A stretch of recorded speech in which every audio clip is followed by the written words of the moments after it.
ભુલાવના 1.46 કરોડના વિવિધ વિકાસ કાર્યોનું લોકાર્પણ અને ખાતમુહૂર્ત કાર્યક્રમ ધારાસભ્ય રમેશભાઈ મિસ્ત્રીની અધ્યક્ષતામાં યોજાયો હતો। ભરૂચ જિલ્લા પંચાયત વિસ્તારમાં આવતા ભુલાવ ખાતે ભરૂચના ધારાસભ્ય રમેશભાઈ મિસ્ત્રીના વરદ હસ્તે અંદાજિત રૂપિયા 1.46 કરોડના ખર્ચે થયેલ અને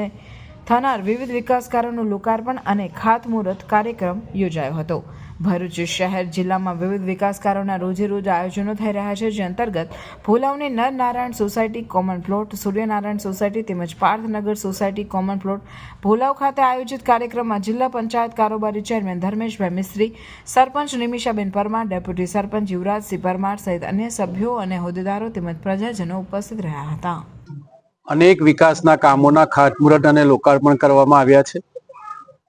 1 કરોડ અને 64 લાખ રૂપિયાના ખર્ચે લગભગ 30 થી વધારે કામોના ખાતમુહૂર્ત અને લોકાર્પણ આજે થઈ રહ્યા છે। ગ્રામ પંચાયતના સોગંદોરમાંથી, જિલ્લા પંચાયતના સભ્યની ગ્રાન્ટમાંથી, સંસદ સભ્ય મનસુખભાઈ વસાવાની ગ્રાન્ટમાંથી, MLA ગ્રાન્ટમાંથી જુદા જુદા ગ્રાન્ટોનું સંકલન કરીને પંચાયતથી લઈને જિલ્લા પંચાયત, ગ્રામ પંચાયતના સભ્યો આ બધાના કોઓર્ડિનેશનથી જુદી જુદી સોસાયટીમાં નવા વિકાસના કામોનું લોકાર્પણ કર્યું છે અને જે કામો આગામી સમયમાં થવાના છે એના ખાતમુહૂર્ત કર્યા છે। ખૂબ મોટી સંખ્યામાં આ બંને કાર્યક્રમમાં સોસાયટીના અને ગામના લોકો અહીંયા ઉપસ્થિત રહ્યા છે અને એમના ચહેરા ઉપર આ બધા કામો થવાના કારણે આનંદની લાગણી છે। આ કાર્યક્રમ દરમિયાન ભેગા થયેલા લોકોએ અનેક પ્રશ્નો રજૂ કર્યા છે, જેનો પણ ઉકેલ અમે આગામી 3-4 મહિનામાં ચોમાસાની સિઝન પહેલા વરસાદના પાણી ભરાવાનો પ્રશ્ન હોય,